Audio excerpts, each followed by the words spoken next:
Hi all, welcome to sidza.com. Now in this video we will learn how to calculate the number of atoms per unit cell. As we know that in a simple unit cell we have atoms only at the corners in a unit cell.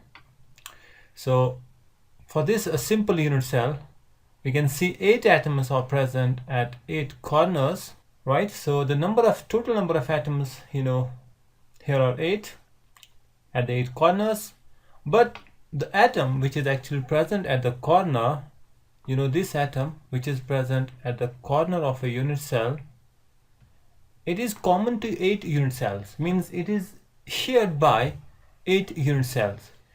Here's the crystallites. You can see this particular atom, one at the corner of a unit cell, it is shared by 8 unit cells. You got 1, 2, 3, 4, 5, 6, 7 and 8. Actually we have 8 unit cells in this crystallites, and this particular atom is present at the corner, and now this atom it is being shared by 8 unit cells. Hence the contribution of an atom towards a 1 unit cell, right? The contribution of this atom towards a 1 unit cell will be 1 by 8. That means if we have an atom, it is being shared by 8 unit cells, its contribution towards a 1 unit cell will be 1 by 8. Hence, the total number of atoms per unit cell here in this case will be, so we can calculate that. We know here the number of atoms at the corners, okay? Number of atoms at corners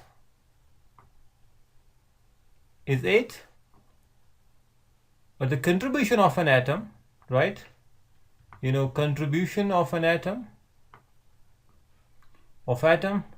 at corner, right, is 1 by 8. So the total number of atoms will be 8 times 1 by 8, which is equal to 1. So that means we have 1 atom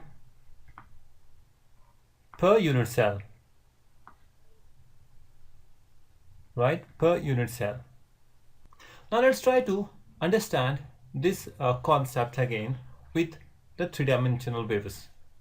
Here you see the crystallites, and if you look at this one, this is the crystallites. This is how atoms are arranged in a crystalline solid, in a simple crystal, and this is the unit cell, derived from this one.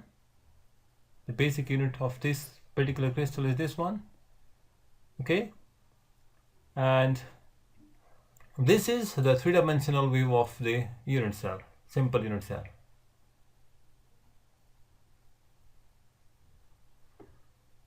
In most of the books you can see the image like these. And now this is the crystal, right? This is the crystallites here. Okay, this is the crystallites, and this is the simple unit cell from it. You can get this particular unit cell if you join here these atoms, right? 1, 2, 3, 4, 5, 6, 7, and if you join these atoms here from this structure, what you will get? You will get a simple unit cell here. But the problem with this two-dimensional view is that you will not be able to see, see the 8th atom, right? So this is the view that you can see here, okay? This atom is not actually visible from this end, okay? That's why, from the space filling structure, we always try to draw an open structure in which, you can see a lot of spaces there in between atoms. This is a little bit of an exaggeration to understand, for the purpose of understanding. Otherwise the atoms are very closely packed together, there's not much space. So this is the structure that we draw here for the sake of understanding, right? Actual arrangement you can see is here, the space filling structure. And this one, the third one here, this diagram, this picture, it represents the portion of an atom. Suppose if you have an atom here, its 1/8 portion belongs to the one atom, right? So this is the 1/8, the size of an atom. This is another 1/8. This is 1/8, right? Okay.